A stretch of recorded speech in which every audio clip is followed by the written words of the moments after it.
Baik, Assalamualaikum warahmatullahi wabarakatuh. Salam Om Swastiastu, Namo Buddhaya, salam kebajikan. Yang terhormat Dewan Juri serta hadirin yang dibanggakan. Perkenalkan, saya Ataya Sabria Talika Hakim dari Delegasi SMA Negeri 1 Kendal, dan di sini saya berkesempatan sebagai pembicara pertama dari tim oposisi. Baik. Sadari tadi, tim proposisi terus menegaskan mereka memiliki dua argumen.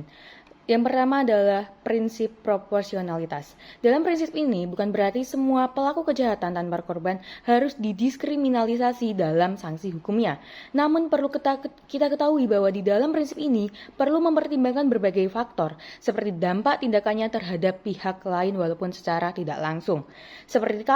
Seperti kasus narkoba misalnya, jika dari awal kita tidak memberikan sanksi tegas, justru akan memberikan efek yang dalam di dalam kehidupan sosial, seperti kekerasan di daerah tersebut karena mereka tidak sadar ketika menggunakan narkoba, kemudian produktivitas dalam masyarakat menurun karena bagaimanapun pecandu narkoba tidak akan melakukan suatu aktivitas lainnya selain terus berfokus untuk kesenangan dirinya sendiri. Kemudian kecanduan massal. Nah, narkoba ini kita ketahui ini adalah zat adiktif yang nantinya jika kita meminta teman hanya sekali untuk mencoba, hal itu akan berderet dan akan membuat suatu lingkaran yang mana akan membuat suatu kecanduan massal untuk narkoba.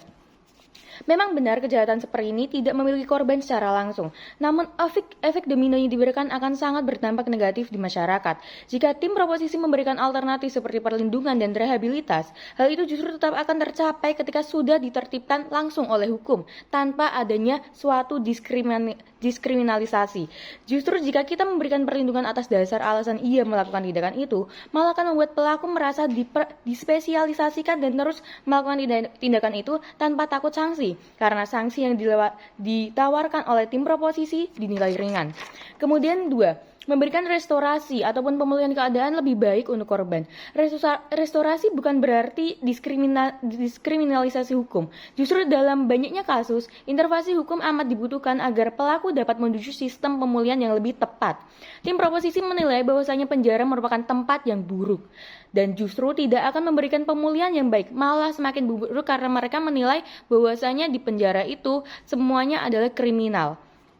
Namun, proposisi tidak menyebutkan jikalau penjara, pelaku akan melakukan banyak kebiasaan positif lainnya. Nah, kegiatan positif ini sengaja diberikan untuk pelaku agar mereka dapat melakukan suatu pemilihan. Perlu kita sadari, jika kita melakukan suatu aktivitas, itu akan menjadi suatu kebiasaan. Nah, jika kebiasaan yang kita lakukan selama di penjara itu adalah kebiasaan-kebiasaan baik, karena memang mereka secara sengaja dan khusus untuk memberikan program yang baik itu, agar pelaku kriminalitas ini nantinya dapat kembali ke masyarakat dengan kebiasaan baiknya yang dibawa dari penjara itu. Kemudian di penjara, walaupun mereka berlingkungan dengan latar belakang kriminal seperti yang tadi saya sebutkan, namun program yang diberikan seperti pendidikan, pelatihan keterampilan, pembinaan mental dan spiritual, dan reintegrasi sosial yang nantinya itu kita tujukan untuk mempersiapkan diri untuk kembali ke masyarakat. Semua program itu sudah disiapkan oleh pemerintah di dalam penjara agar nantinya para pelaku kriminalitas tanpa korban ini dapat kembali ke masyarakat dengan nantinya tuh pola pikirnya sudah berbeda dan tidak akan terus menjerat mereka untuk melakukan tindakan-tindakan buruk seperti itu. Kemudian proposisi juga menegaskan bahwasanya hukum itu berlaku untuk masyarakat. Jika kita mendiskriminalisasi, maka masyarakat yang di luar dari pelaku ini, kan tadi saya sudah sebutkan jika itu akan berdampak, maka itu akan berdampak dengan sangat buruk untuk masyarakat lainnya. Kemudian izinkan saya untuk menyampaikan latar belakang dari posisi yang diberikan.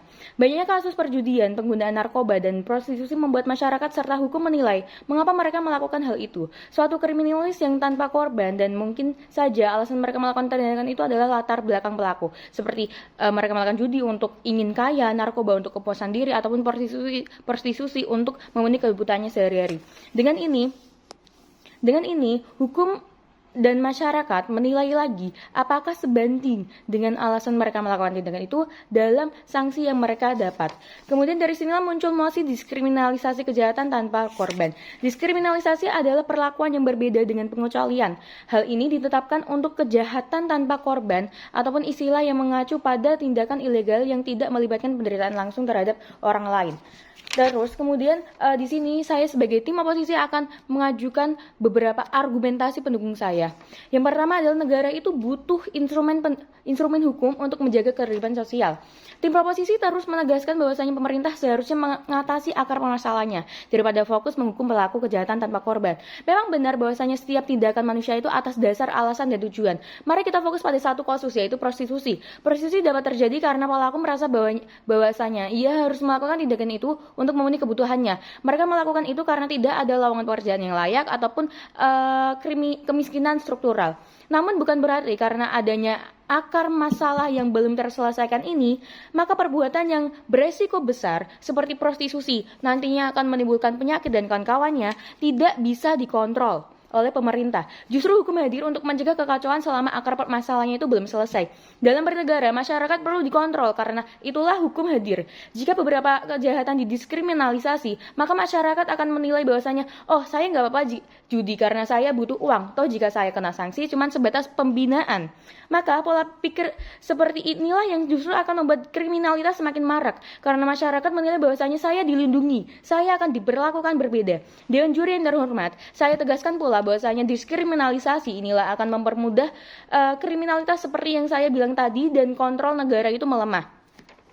Negara sudah memberikan fasilitas yang terbaik ketika para pelaku itu di penjara. Penjara jangan diartikan sebagai sarang kriminal. Namun awal mula perubahan pelaku dengan banyaknya program yang diberikan pemerintah.